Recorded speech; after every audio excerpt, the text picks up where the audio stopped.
Welcome to episode 10 of Jalen's Take, the show where I give my take on all the best pop culture of the week. 10 episodes of Jalen's Take. I mean, that is an accomplishment if you ask me. Thank you guys so much for supporting this small little series of mine. I appreciate the support that the show has been getting. But we got some great topics this week, so let's go ahead and get started. Invincible Season 4, Episode 7. After Episode 6 came out, everybody was calling THRAGG a fraud. They were calling him a baby, saying how he wasn't tough. Like, is this the THRAGG we've heard so much about? But in Episode 7, THRAGG delivered. THRAGG went absolutely insane. He carried the Viltrumites in this episode. THRAGG pretty much showed us that nobody is on his level. THRAGG is easily the strongest person in the verse. THRAGG was just so good in this episode, bro. Episode 7 was actually a flashback episode. We saw a lot of the destruction that took place on Viltrum and how THRAGG became Grand Regent THRAGG. We got to see Thetis kill Emperor Argal, and THRAGG's reaction to that just immediately proves that he's so stupid. He saw Argal get killed by Thetis and decided that that was justification to just have a Viltrumite purge and everyone on Viltrum kill all the weakest Viltrumites. This is meant to show THRAGG's brutality, but realistically, all this showed to me was how inferior Viltrumites truly are. At least culturally, like, you can't possibly think it's a good idea to just do a purge and kill like a lot of your population thinking that somehow makes you stronger. The flashbacks were fire though. I feel like they handled the purge on Viltrum so well in this flashback episode. This episode was also supposed to be the episode where we saw this iconic panel animated, and everybody was talking about it before the episode dropped, saying how they were gonna fumble this panel, and they genuinely did. The way the art style has been adapted in this show is just so poor. I think the Invincible show definitely improves on the story from the comics, but in terms of the visuals and the action, the comics handles that side way better in my opinion. This show is like consistently letting me down with the visuals at this point. I'm just expecting it with every episode. I don't like to say that, you know, but I gotta be honest, that's my take. But yeah, like I said, we saw the entire coalition team go up against the Viltrumites and go up against THRAGG, and THRAGG just slammed so bad, bro. First of all, before the fight even began, Nolan and Mark were telling Oliver, THRAGG is that guy. Don't just run in alone. You should not do that. He's stronger than you. He's going to beat you. And Oliver just genuinely did not listen at all. He did the exact opposite of what they told him to do. He runs at THRAGG by himself, cracking jokes, and he gets his jaw and arm ripped off. Oliver's my goat. I gotta say, I love how much heart this kid has. He's always down to box somebody, but he really be just reaching over his league, bro. He's over his pay grade. Oliver, you can't take THRAGG, bro. What are you doing? And then immediately after that, we got Nolan and Mark trying to fight THRAGG. First of all, Nolan versus THRAGG is a whole different conversation. Nolan pulled up on THRAGG to fight him and got punched all the way down to Viltrum's surface. At this point, Nolan's falling to Viltrum like he's a meteorite. He's literally burning up on re-entry. And then we get this entire scene between Nolan and THRAGG about how THRAGG wants Nolan to change sides again, and how Viltrum they need Nolan's family to thrive. But Nolan's like, I'm just not doing that. I'm not like that anymore. Nolan has had his redemption arc, bro. And so this is when THRAGG punches Nolan back into space. First, he punches him down to the planet like a meteorite, and then he punches him out of the planet's orbit. Like, this is insane. He had Nolan burning up on exiting the planet as well. I didn't even know that was like a thing that could happen. I'm not gonna lie. I didn't know you could burn leaving the planet's atmosphere. I thought that was only a thing that happened when you fell to the planet. Mark also tries to fight THRAGG a little bit, and Mark just literally does nothing. He charges up what looks like it's gonna be his strongest punch, and it does nothing to THRAGG. THRAGG doesn't even flinch, bro. Nolan and Mark start 2v1ing THRAGG for a little bit, but they're just not enough. Mark literally asks Nolan, how do we beat this guy? What can we do? And Nolan just looks at him like, we're cooked, buddy. Like, there's nothing left we can do. And Nolan gets shot through the chest with his arm with that Viltrum like hand technique. And right when THRAGG is about to finish off Mark, he kind of thinks about it and he's like, look, Viltrumites are already dying out. I don't need to kill these two Viltrumites, like, just in worse our species situation. Even though I'm kind of tired of the repetitiveness between like a Viltrumite showing up, beating Mark's ass, and then letting him live for some reason,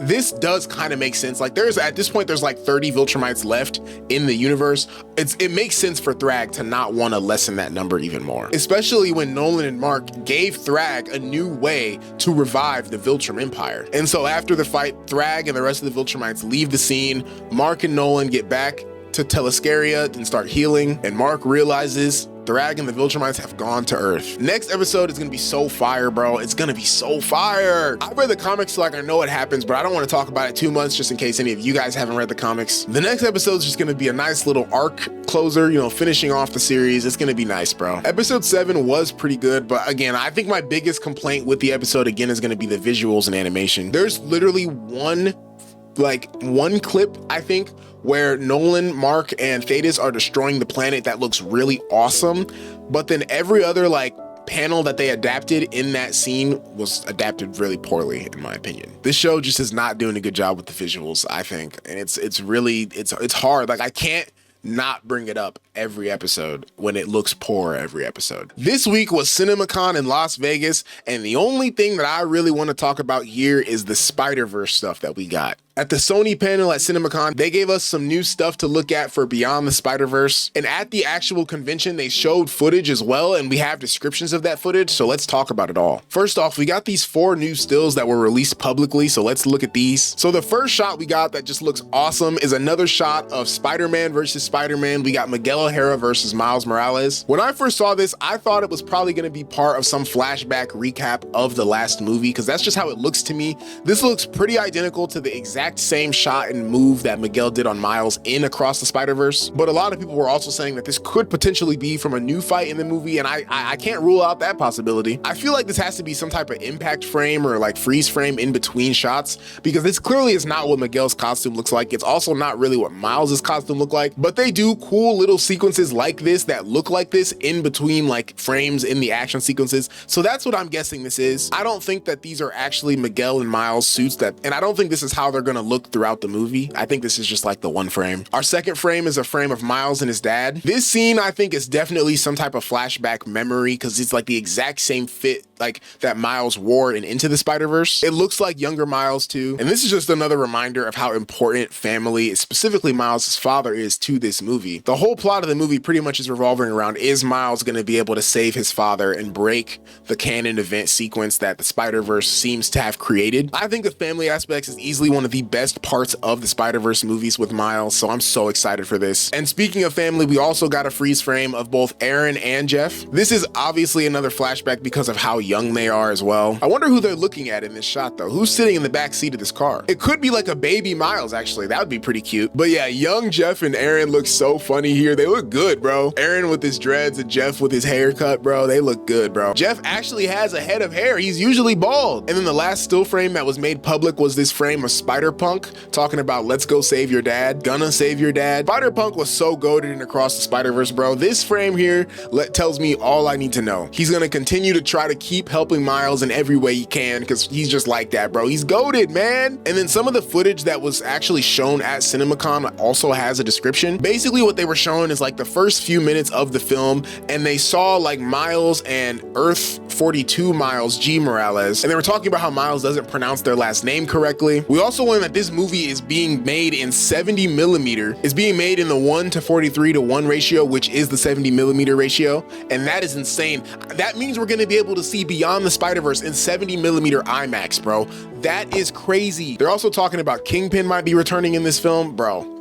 Beyond the Spider-Verse, it's gonna be the greatest film of all time. It's gonna be the greatest film of all time. The Boys season 5 episode 3 came out as well. This episode was a little slower, I felt, but it did have a lot of very important moments that are definitely like gonna matter throughout the rest of the season. First off, the episode was great. Loved it. I really love The Boys. Watching every episode, it's a joy. It's so funny and entertaining. There's so many good themes and like references, and it's just a great show. Episode 3 opens up with Homelander kind of reviving Soldier Boy's reputation, and Homelander just straight up tells the world in this scene, by the way, Soldier Boy is my father. And Soldier Boy just doesn't even really react to this, bro. He's just like, oh, okay, I guess everybody knows that now. He doesn't really like it though. Soldier Boy does not like Homelander. But the last episode ended off with Soldier Boy surviving the virus, and so we find out at the beginning of this episode that yes, because Soldier Boy has the original version of Compound V, the virus just didn't work on him, and actually it's even worse than that.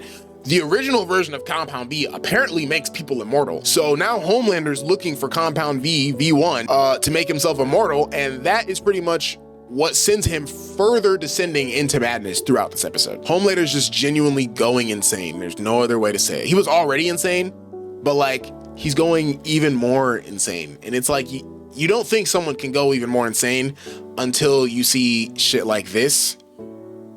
And I was like, okay, yeah, he's actually like, he's fully gone. And in this episode, he's talking about like, I'm just gonna be a god amongst all these puny little humans, and I'm gonna show them what's up. And he's just gonna become a full monster, apparently. Like, that's pretty much what he was talking about. He's like, I'm gonna drop trying to like fake be a hero and just do whatever I want and they're gonna worship me and love me for it. That's what he was thinking. That sounds terrifying. And so because he now has a resource that can make him immortal, he realizes he no longer needs Ryan, his son. And so all the past seasons of him trying to like get close to Ryan, build a relationship with Ryan so that way he can like kind of have his own say in where his legacy goes, he realizes if I'm immortal, I don't really need legacy because I'm my own legacy. So he like Ryan pulls up on Homelander to confront him about like what happened with Ryan's mom, Becca. And because Homelander understands that he no longer has any personal use for Ryan, he almost kills Ryan. Like he just starts beating him and almost kills him. I wonder if Homelander thinks he kills him because like Ryan looked dead, I'm not gonna lie. And then Butcher pulls up and he kind of twitches and shows that like, okay, Ryan's still breathing, he's still alive. But does Homelander know that? Because it seemed like Homelander was trying to kill him in this scene. Like he just didn't care. He was smiling and laughing while he was doing it. Homelander is just genuinely just completely descending into madness, bro. But the next half of the episode follows the boys as they meet up with Stan Edgar. And in Stan Edgar's bunker where they're all meeting up, Translucent's son is also there. For some context, back in season 1 of The Boys, Huey killed Translucent. That was Huey's first kill, I think. And so now Translucent's son is here and Huey's like, whoa, I was not expecting this. So Huey does his natural Huey thing where he's just trying to be nice to him and he's trying to tell him like he's trying to give him like encouraging advice and stuff. But eventually the Deep shows up and the Deep tells Translucent's son a form of the truth. It's not the complete truth, I think, because it's the Deep and he doesn't really know what he's talking about. But he tells Translucent's son that Huey killed his father, which is the truth. And so Translucent obviously just goes crazy and him and Huey start fighting and they fight for a while. But then that creepy bald soup girl, I don't really know her name or I don't know what she's called, but she just blows up Translucent's son on accident, I'm assuming, and now both Translucents are dead. I thought that was a pretty cool callback though, because we met Translucent's son in the spinoff show Gen V, so to see Huey come into contact with him and to see how Huey kind of tries to deal with that, I like that. I thought that was very interesting. I think it's kind of crazy that they actually just kill off Translucent's son though. He definitely didn't deserve to die. He was trying to get back for his dad, you know? But his dad was also a horrible guy. So who knows? I don't remember if Translucent's son was a horrible guy. I guess I hope he was, because that'll justify his death a little bit, because I do feel like he didn't deserve to die, but it is what it is. Yeah, I think it was an accident. So episode 3 of season 5 of The Boys was really good. My only complaints so far are that, first of all, what is Sage doing? I feel like for the smartest person in the world, she like doesn't seem like she's doing anything at all to me. She seems like she's just going along with what Homelander says and just sitting there and like you'd think as the smartest person in the world, she'd be 10 steps ahead of everybody. She would have her own plan, like, you know what I mean? And she would just be really cool and have tons of aura, and she just doesn't. So I don't know. And then I also am wondering, where are the Gen V kids? Where is Marie Moreau? We spent the entire last season of Gen V talking about how Marie could beat Homelander, how she's on Homelander's level, and she hasn't showed up yet. Now again, we're only 3 episodes into the season, so she could show up next episode. Maybe I'm speaking prematurely, but both Marie needs to show up soon and Sage needs to do something, because these two characters like have been hyped up so much in the last few seasons of this universe, and they've done nothing in the final season of The Boys so far, and I'm just not cool with that. I need to see Sister Sage do something cool, bro. That's all I got for Jalen's take this week. It was honestly a pretty slow week, if you ask me. What did you guys think about Invincible and The Boys, though? How'd you guys feel about those episodes? And is there anything at CinemaCon that I didn't talk about that you're more excited for than Spider-Verse? Because I feel like that'd be kind of crazy. Spider-Verse gotta be the top thing there. Although I did hear some crazy things about Doomsday as well.